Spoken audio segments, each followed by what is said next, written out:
What's going on, everybody? Welcome back to the channel. I know it's been a while, but y'all, I'm trying to get back onto schedule with the Monday, Wednesday, Friday.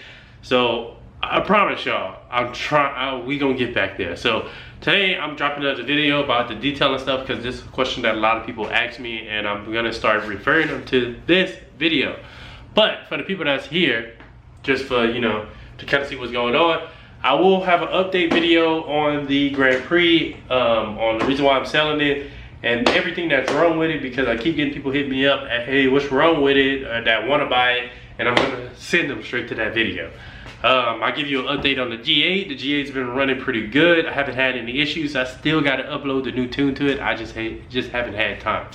The last time I picked the camera up and recorded was for when I bought Valerie her Ultima outside, which has been pretty great, to be honest with you. So let's go ahead and get into the topic of this video. The topic of this video is, like I said, like it is listed, how I use Facebook ads to get customers for my mobile detailing business. And I'm gonna tell y'all how I started. So when I first started detailing, I had no clue on how to get customers. That was the biggest thing. I had everything, but I'm like, how do I get customers? How do I get people to service? The first thing that I started doing was I was in Facebook groups, such as a buy and sell, groups like that, and I would post in those groups my mobile detailing stuff. That's before I even had a name for it. I would post in there, mobile detailing, if anybody needed, blah, blah, blah. And then I tried to get onto Facebook Marketplace. Now, I've seen mobile detailers on Facebook Market, but those are people who pay for Facebook ads, which I learned later on, but we'll get into that later on. I tried to list my stuff on there, and it went through one time, and I was getting a couple of people here and there.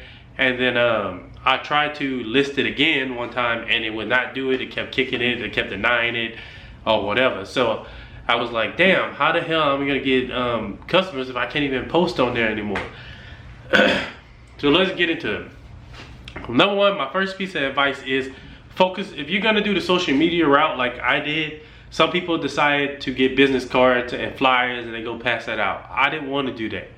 I felt like that's what social media is for. If you're gonna do the social media route, concentrate on one platform at a time. I chose Facebook. I chose Facebook because I knew I just feel like Facebook is more so. Facebook has the people that I'm trying to target. I just didn't believe that Facebook. I mean, Instagram was more so. I had car people on there, car stuff, detailing stuff, and all that stuff. Facebook, I felt like was more family. Like who 60-year-old mama isn't on Facebook right now, you know, type of people. But so I decided, okay, let me make a Facebook page. So I made a Facebook page, Mo's Mobile Detailing. Then I was like, okay, how I'm gonna advertise it? Now, I used Facebook ads before, that's the thing, but I never really understood until now that you have to play around with it, and you have to do your not do your research, but you have to play around with it to get some research. So let me show you something. In this book right here, y'all, see this purple book with the sticker on it and everything? In this book is all the ideas, all the price ranges from old to new, all my dilution, everything that has anything to do with my mobile detailing business is written down in that book. All my goals and all that stuff is written down in that book. So one thing I learned that the biggest mistake people do with Facebook ads is obviously they don't take the time to really learn it. They just go on there, they put a budget, and they just say San Antonio, boom, send it out, and that's it. Sometimes they don't even do that. I've seen mobile detailers pop up from out of state that's putting the ad out. So if you're gonna use Facebook ads, Facebook ads is good to use. Sometimes I feel like it may be oversaturated, but it's good to use because not only it'll put you, if somebody's searching mobile detailer, your stuff or my stuff, whoever stuff will pop up. If somebody's searching it on Marketplace, it'll pop up on Marketplace. It'll pop up randomly on their news feed also. So the only thing with Facebook is, like I said, you need to do your research. So number one, you have to figure out your budget. For me, my budget is whatever I feel like I can average off of my very first vehicle. So I aim for the very first vehicle I do of the month. That vehicle pays for the advertisement on Facebook. That's just how I do it. This is not a video to tell you exactly this, do this, this, and this, and you'll get 100 customers. This is just, I'm just telling y'all how I did it. So that's how I pick my budget. So if I feel like, if I'm averaging $100 a car, my budget is gonna be $100. If I'm averaging $150 a car or $200 a car, my budget for the ads is gonna be $200 because I'm gonna make that off of the first car anyway. That's gonna pay for it, and then the rest I'll just use for gas and chemicals, and then the rest is pocket money, I guess. I don't know. One thing I do notice is that you have to pay attention to who you're targeting. You can't just let Facebook target. You can't just put San Antonio and target. You need to learn. You need to figure out who you're targeting, where you're targeting, which areas you're targeting, and those, you need to put those in. Like, you can't just put San Antonio and hope for everybody in San Antonio to see it. You have to figure out who you are targeting. Me, so much, I don't target too many people on the side that I live on. So for me, I did a little bit of research into different neighborhoods in San Antonio, kind of where the lower income based areas are, where the higher income based areas are, and obviously the higher income based area is the main areas that I target, because I know, okay, these are the people that can afford the service that I have. Not to be what you call about it, but it is what it is. And I know, okay, these people on this area, even though they have, I'll still target it, but I don't focus on it, because there's people, those people won't be able to afford my service. That's just life, y'all. So don't feel offended. That's life. You have to figure out who you're targeting. You can't target, just put, like I said, you can't just, if you're in Houston, you can't just put Houston and then that's it. No, you have to be specific with Facebook ads. You have to do research on the neighborhoods, on the different regions, the areas, and all that stuff if you want your Facebook ad to be effective. So, like I said, in this book are different neighborhoods, are the incomes and all that stuff. I write down, I do my research, everything. I look up the car washes in that area. What is the car wash? What the car wash is charging to do the same thing I'm doing. Even though I feel like as a mobile detailer you could charge more because it's more convenience for the customer. So I'll look up that. I'll compare my prices with them. I'll compare my prices with other mobile detailers, and I have it written down all in this book. When I'm adding new pages to the website, it's written down here first. Any new goals, it's written down here first. So I would highly suggest you do something like that. Write it down. Write it in. For me, writing it down works better than just putting it in my phone notes.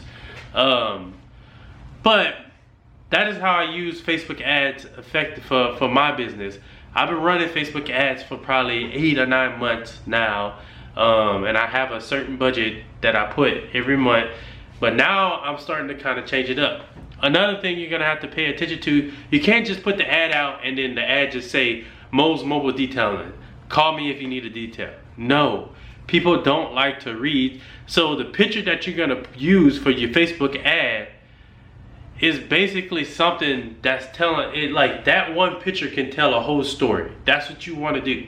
So the picture that I noticed, I put out different ads and each one of them had a different picture on them. And I took note, okay, this one ran for the same amount of time and for the same amount of money. This one got me 800 conversations, 8,000 interactions or engagement or whatever. This one right here ran for the same amount of time, same money, and only got half of that. Why is that? Because this one, the one that did really, really good, it tells a story just off of the picture. So the one that I used to run was with the Durango. There's a picture of the Durango. The hatch is open. You see the water tank. The water is going to the pressure washer. If I'm not mistaken, you can see the pressure washer. In the background is the G8. The G8's all foamed down. And so obviously if you're scrolling, you're gonna look at it and be like, oh damn, somebody's getting their car washed. Not, let me scroll, Mo's mobile detailing, let me keep going. No, you're gonna scroll, be like, oh dang, somebody, let me click on this, you know. The picture that you use for your Facebook ads has to tell a story. You can't just put it out there and put any picture and think it's gonna do good. Now, I have told people about using Facebook ads, and they're like, man, it doesn't work for me. I tried doing that. You have to properly you have to be patient. You have to properly do your research, and you have to know who you're targeting. You can't be afraid to basically say, hey, I don't target this area. Even though I service all of San Antonio, I don't necessarily target all of San Antonio. So I may pop up here, I may not pop up on this other end of San Antonio. And same thing, I'll go to Seguin, Bernie, I target a lot of those areas, and especially the areas with a higher income that can afford the prices that I charge. Because not everybody's gonna be able to afford the prices that you charge, so don't get stuck trying to make yourself affordable for everybody. You gotta remember that mobile detailing is a premium service. It's a premium service. Not everybody can afford to do or to get a mobile detailing person to come to their house to do their vehicle. So now that I've been running Facebook ads, like I said, I've been trying to switch it up a little bit. So I'm gonna start running Google ads. Now I've been looking into that. I'm gonna start running Google ads. I'm gonna wait a couple of months, and then I'll come back and make a video and tell y'all kind of what I learned, and what I could probably do differently. Now I started doing SEO as well for my website, so I created a website, and on my that's another thing. If you're gonna do Facebook ads, I use Facebook ads for two things: to attract customers and to send them to my website. So on Facebook ads, in the description, you don't want to write a long description saying, hey, my name is Mo, my name is Marterio Richard, and you know, if you bring your car to me, I'm gonna make it shine really good, this, and this, and no other detailer is better than me, and I bring my own water and my electricity. Nah, hey, this is Mo's Mobile Detailing, upfront and honest detailing, upfront and honest pricing. We come to you. Keep it nice and simple because people don't like to read. So with Facebook ads, if you do it right, say if you type in San Antonio right now, you're probably only gonna target like maybe 1 million people, maybe. I don't know, 1.5 million people. But if you play it right and you know how to optimize your searches, if you play it right, you do your research, and you know where the places you want to target specifically, where you want to target, who you want to target, you could take that 1 million and you could turn it to 2.5 million people that you're targeting if you do it right. And this is just stuff that I've learned along the way, and I hope that it helps somebody out who wants to start and don't understand where to start. The reason why I started doing Facebook ads is because I'm from Louisiana. It doesn't make no sense for me to post on my Facebook when most of the people that follow me on my Facebook is from Louisiana. So I had to find a way to kind of reach San Antonio people, especially with having like a 225 number. So that eventually I had to change. I had to get a separate phone number for the business. So now I have a phone number for the business, and I have a phone number, my personal phone number. But that's just little things that you could do. Another little thing that you could do is get a card reader. That would probably increase the amount of customers by at least 50-60%. I want to say, having a card reader. You can't take everything cash. You can't. I take cash, but not everything is going to be in cash, and not everybody is going to want to pay in cash. And a lot of people feel when you pay in cash that they may think your business is a little shady if that's all you want to do. You don't want to take no cards, no nothing. Some people prefer to just pay with a card. But like I said, y'all, I hope this video helps somebody. If you got any questions, comment down below. I hope you have a good day, and I'll see y'all in the next one.